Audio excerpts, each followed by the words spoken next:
According to Bloomberg, not a single vessel entered the Persian Gulf yesterday after Iran vowed to sink any ship coming through. About 20% of the world's oil flows through there. So what does that mean for us? We've already seen a spike in gas prices. According to the AAA, the average price per gallon is now $3.19 today. That's up more than 20 cents from a week ago. Here to respond is Energy Secretary Chris Wright, who had a very busy day in Washington. Mr. Secretary, I know you were doing a lot of cool AI stuff today, but this is a major concern for Americans. And should Republicans head into the midterms, they want to say, obviously, that gas prices are down and things are going in the right direction. Will this be temporary, and how long do you believe this will last?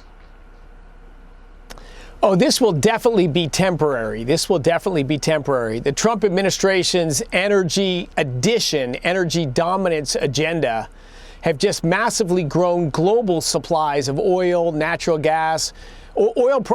Gasoline prices today are still $2 per gallon lower than they were at the peak during the Biden administration. Now, we want them to be lower. We want them back under $3 a gallon. And I think you'll see them back under $3 a gallon before too long. But yeah, are we going to have a transient bump up as we've seen in gasoline prices?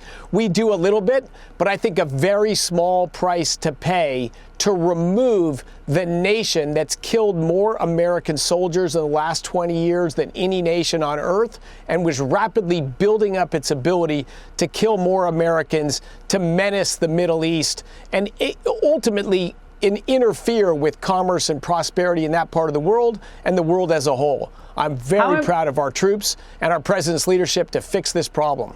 How important is it that the president, Mr. Secretary, offered insurance, commercial insurance for vessels traveling through the Gulf region, given the hostilities in the area and the danger in the area?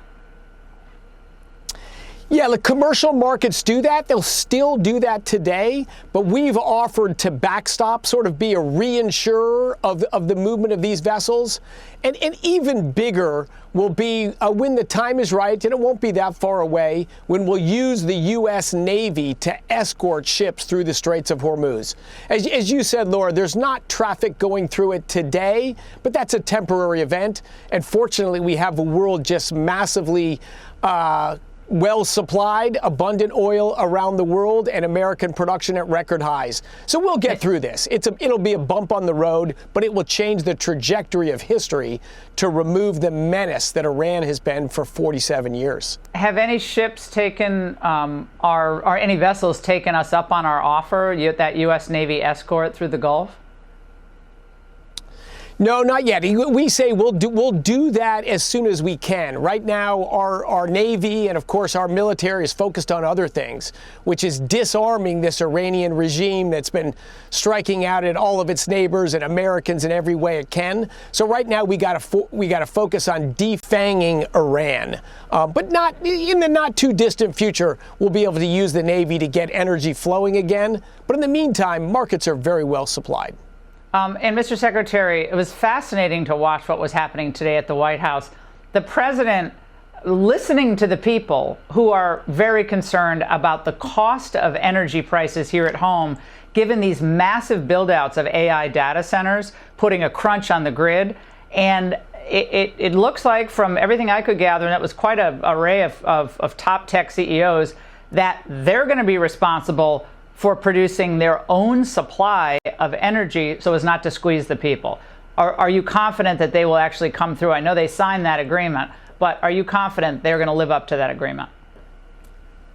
I am confident they're going to live up to that agreement. The president called all the leaders of these tech companies to the White House right after he took office, and he chartered me immediately. The United States must lead in AI. We can't have the energy subtraction policies of the Biden administration and send AI overseas. We have to lead here in the United States, and we have to stop the ruinous price rises the Biden administration did. But those two things can be and are being achieved. And so we've been working with these companies since the start of the administration. In fact, Laura, I've got to point out, Indiana, just a few days ago, is the first state that filed for a rate reduction request to their Committee on Electricity. And many other states have had multi-year freezes in their electricity rates. And these are made possible by the U.S. government in partnership with these large data center developers to bring this AI, bring these investments, but bring with it no price increase to Americans. Ultimately, price decreases for Americans. That'll make people very happy because Americans are obviously very concerned about that. That was very good to see today. Mr. Secretary, thanks so much for coming by.